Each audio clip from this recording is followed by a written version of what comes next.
So if you're interested in buying, particularly in the bigger cities of Melbourne and Sydney, chances are that for the good properties, you're going to have to go to auction to purchase them.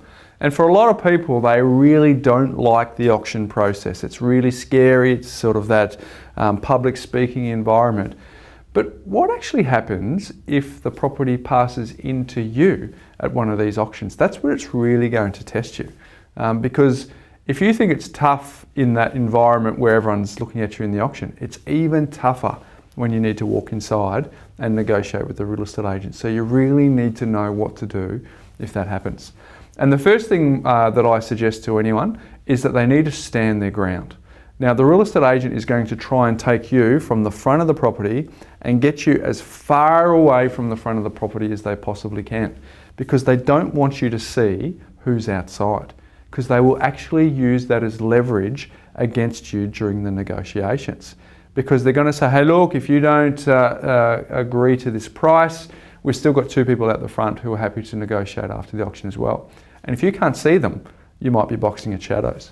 So what I normally do is one of two things. I usually try and stay in the front room where I can still see out the window and see what's happening at the front. Or at the very least, I'll go with someone and have them outside so that I can call them if need be. So this is the kind of thing that you need to think about if the auction actually does pass into you, because they want to put you into this highly emotional, highly intimidating process, and you need to know how to position yourself best for those circumstances. Once you've done that, the very next thing you need to do is straight away determine the reserve price, because you really want to know, okay, it passed in for 700. You walk inside and you know that the vendor's reserve price is 750. You're not that far away.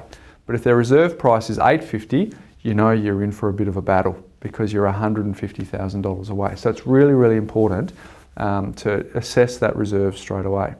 Once you've done that, this is where preparation becomes key, because my next thing is you need to quickly be able to assess that price against the market. What would you get in a low competition environment? What would you get in a high competition environment? And have a view on where that sits.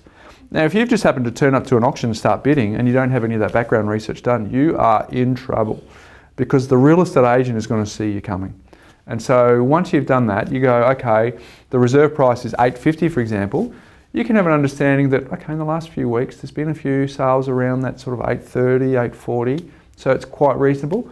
Or it's totally out of the ballpark. You know, after doing your research, it should be that $780, $790. And so you need to know where that is, because that's really, really important.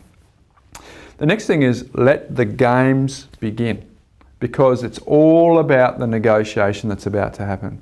So once the reserve is known to you, I always go, wow, or that's a big number, because we need to send a message to the agent that that's miles away, because we've got to give our negotiating position some strength. So that's really, really important. And I guess the other thing to remember is you don't need to negotiate in increments that are equal to the other person. So by that, for example, let's say there's 700 out the front and they've said 850, and you come back and do, I don't know, let's call it 760, and they come back and drop 30,000. You don't need to come up 30,000. You can just come up 10 grand or 5 grand if you like.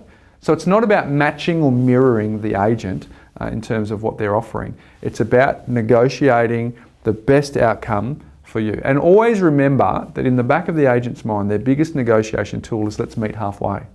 So if you want to pay a certain price, always have in mind when you're doing these increments, where does meeting halfway actually leave you? Because if it leaves you over where you want to pay, it's going to take you a bit of time to get the deal done. The last thing I sort of want to think about is if you remember that 90% of the communication is actually done through non-verbal language, eye contact, body language. You've got to be able to read that, and that's what the agent is relying on doing for you. They're actually reading your body language. When I'm bidding at auction and I'm up against someone, I'm always looking at their body language. What are they saying? Are they getting a bit fidgety? Giving me any clues when they're getting close to their upper limit, and that's what the agent's doing to you.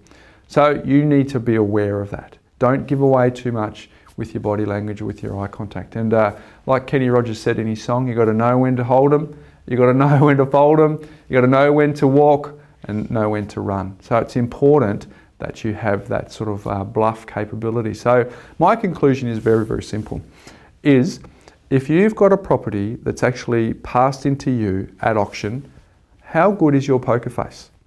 Because if you think it's really difficult when you're bidding outside in front of a group, I can tell you it gets ramped up when there's a few agents who are there inside trying to pressure you to get the best price they possibly can for their client. So if you are in that situation, it's always better to have someone on hand who can help you, or even better, if you're thinking about buying a property at auction, it's always good to have a professional in your corner and deal with a buyer's agent who's been in that situation hundreds of times before, and they won't let any of their body language give anything away and get the best outcome for you on that property that's just passed in.